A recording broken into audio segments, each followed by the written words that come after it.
Sir मु कुसुम TV के स्वागत करुच्ची मु तूफान आम आज जो पहुँचीचु श्रीरामचंद्र भवन में जो साहित्यिक नंद बाबूर जो 21तम वार्षिक उत्सव श्राद्ध दिवस उपर आम तर सुपुत्र सुकाद बाबूठू प्रतिक्रिया नवा किभली बापा जीवन जापन कटी। सर नमस्कार मु कुसुम टीवी को स्वागत करुच्ची। जो नंद बाबूर जो आज 21तम जो श्राद्ध वार्षिक उत्सव आपण सुपुत्र उपर कौन वार्ता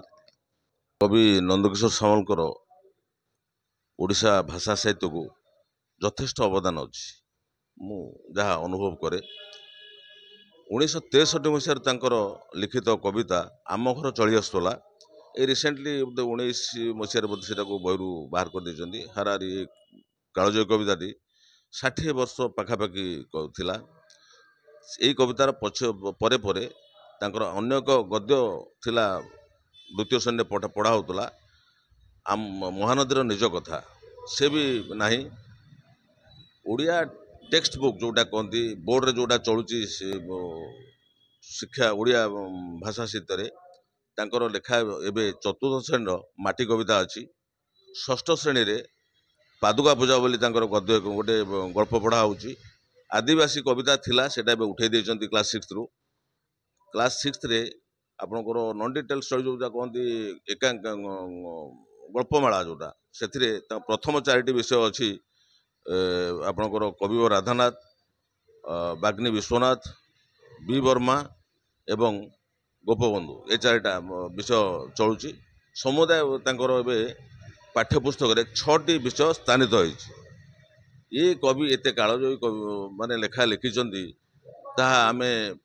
प्रकाश करवा कि ताको आमे तुलना करवा से भली सामर्थ्य आमर नाही। ओडिया भाषा साहित्य को से अनेक किसी अवदान देइचंती ग्राम्य ठार आरंभ करी आपनकर माने सामाजिक परिवेश भित्तिक अनेक लेखा तांकर रही बहुत अप्रकाशित पुस्तक भी अच्छी गोटे मात्र ग्रंथावली कराई तांकर समस्त लेखा को यदि आकलन करा जाए आउ 4 रु 5टी ग्रंथावली हम यह मु यथाशीघ्र करी बोली चिंता करिछि। ए वर्ष जून 12 तारिख रे तांकर शताब्दी समारोह पालन कराइला ये श्रीरामचंद्र भवन में जोटा कि 100 वर्ष पूरला। ये फंक्शन टी बर्तमान आमर जून 12 2024 रु जून 12 2025 जाए वर्षे चलो आम चिंता करुँ आम अनुष्ठान चिंता करी ये फंक्शन को ओडिशार विभिन्न जगार आम करने को योजना करुचु आपनकर केन्द्रापड़ा हो कि जगतसिंहपुर हो पुरी रे हो कि आप बलांगीर हो संबलपुर हो ये सब जगह जोगाजोग रखीचु निश्चित भाव में स्मृति आम ये सब करूँ। राजीव कुमार षडंगी साहित्यिक आईनजीवी आज जो कार्यक्रम होची नंदकिशोर कौन आर वार्ता कौन देबे नंदकिशोर सामल जी होचंती कटक जिला माटीर कुसुपुर रे जन्मग्रहण करचंती माहांगार से होचंती भरपुत्र एवं शिशु साहित्य क्षेत्र से होचंती एक माइल खुंट तांका जीवन व्यापी साधना होची केवल साहित्य ही साहित्य से शिक्षकता करी जीवन रे तांगर परिवार परिपोषण करि किंतु तांका जीवन थिला गोटे साहित्यर मूर्तिमंत प्रतीक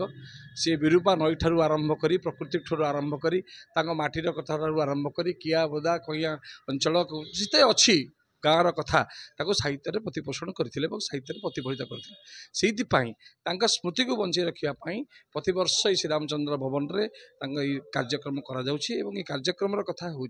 नंदकिशोर सामलंकर साहित्य समस्त को उद्भूत करू मने पकौ एवं ताको समस्ते मने पकातु यही कथा हूँ साहित्यर लक्ष्य बा कार्यक्रम लक्ष्य ये प्रतिवर्ष हूँ बहु वर्ष धरी चली आज स्मृति सभा आज स्मृति सभा चली वर्षटा मुझे कह स्मृति सभा ये स्मृति सभा प्रतिवर्ष जन्म जयंती कराए जन्म उत्सव कराए आज स्मृति सभा पालन कर। मो ना शरद कुमार सामल मु जने समाजसेवी मो घर हूँ कुसुपुर नंदबाबूर आज जो श्राद्ध वार्षिक होची एटा केतेतम श्राद्ध वार्षिक 21तम श्राद्ध वार्षिक आज से होउचंती साहित्य एकाडेमी पुरस्कृत प्राप्त शिक्षक एवं कुसुपुर हाई स्कूल से जड़े आदर्श शिक्षक जे कि आमे जिते मु तो कुसुपुर स्कूल पढ़ी नी किंतु नंदकिशोर सामल होउचंती मो बापांकर पिला दिनर सांग जन्मरू मृत्यु पर्यंत से मो बापांकर साथी रे सबु बड़े मो बापा जति रेलवाई रे चाकरी करते जेबे भी आसंती आम घर को आसबे बसबे बाबा से कि जीवे गाँ नई कूल बसबे एवं तांकर जो कविता मु पढ़ी ଅତି ହୃଦୟ ଚମତ୍କାର ମାନେ ହୃଦୟ ପଶି ତାଙ୍କର ଯେଉଁ ମୋ ଘର କବିତା ଆଜି ପଢ଼ା ହେଉଥିଲା ଯେତେବେଳେ ଆମେ ବି ପାଠ ପଢ଼ୁଥିଲୁ ଏବେ ବି ସେ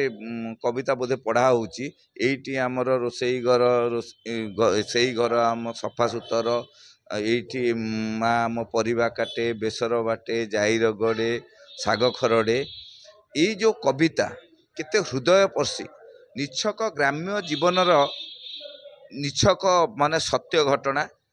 ପ୍ରତିଫଳିତ ହୋଇଛି। ସେ କବିତା ମାଧ୍ୟମରେ ପଲ୍ଲୀ ଚିତ୍ରକୁ ନିଛକ ଭାବେ ପ୍ରସ୍ଫୁଟ କରିଛନ୍ତି। ସେ ଗୋଟେ ଖାଦ୍ୟ ଖାଇବା ଇଏକୁ ଲେଖିଛନ୍ତି ବୋଉଲ ବୋଉ ମୋତେ ଟିକେ ଦେବୁ ଅରୁଆ ଯାଉ ସେଥିରେ ପଡ଼ିବ ଗୁଡ଼ ନଡ଼ିଆ ଖାଇବାକୁ ସିଏ ଭାରି ରଡ଼ିଆ।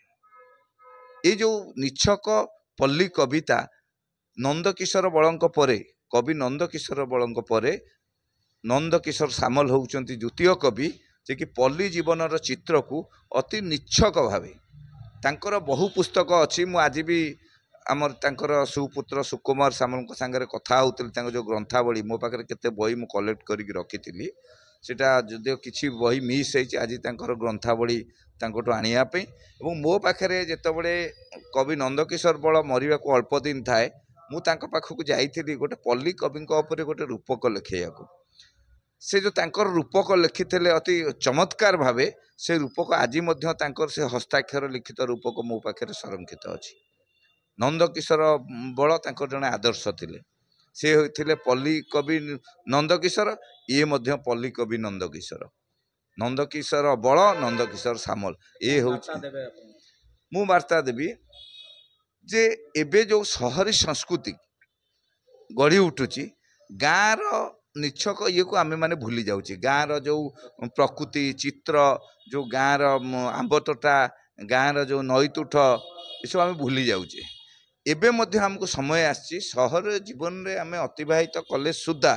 କିଛି କିଛି ଗ୍ରାମ୍ୟ ଜୀବନର ସ୍ମୃତିକି ଉଜ୍ଜୀବିତ କରି ରଖିବା ଏ ହେଉଛି ଆମର ଗୋଟେ ବାର୍ତ୍ତା। ଏବଂ ଗାଁର ଝୋଟି ଖେଳ ଗାଁର ବାଗୁଡ଼ି ଖେଳ ଗାଁର ଯେଉଁ ରଜ ଦୋଳି ଖେଳ ଏସବୁ ଲିଭିଗଲାଣି।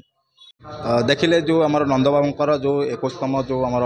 ଶ୍ରାଦ୍ଧ ବାର୍ଷିକ ଉତ୍ସବରେ ତାଙ୍କ ସୁପୁତ୍ର ଯେଉଁ ଶୁଭେଚ୍ଛା ବାର୍ତ୍ତା ଦେଲେ ଏବଂ ବହୁତ ଖୁସିର ଆନନ୍ଦ ଲାଗିଲା। ଏଭଳି ଯୁବପିଢ଼ିମାନଙ୍କୁ ଆଗାମୀ ଦିନରେ ସେ କାର୍ଯ୍ୟକ୍ରମ କରିବେ ଏହା ହିଁ ତାଙ୍କର ମୂଳ ଲକ୍ଷ୍ୟ ରହିଛି। ସାରା ଓଡ଼ିଶାରେ ମଧ୍ୟ ତାଙ୍କର ଚର୍ଚ୍ଚାରେ ରହିବ ନନ୍ଦବାବୁଙ୍କର ଯେଉଁ ସାହିତ୍ୟିକର ଯେଉଁ ଶୁଭେଚ୍ଛା ବାର୍ତ୍ତା। କଟକ ସିଟିରୁ ତୋଫାନ ଦାସ ସହିତ ମାନବ ଦାସ କୁସୁମ ଟିଭି।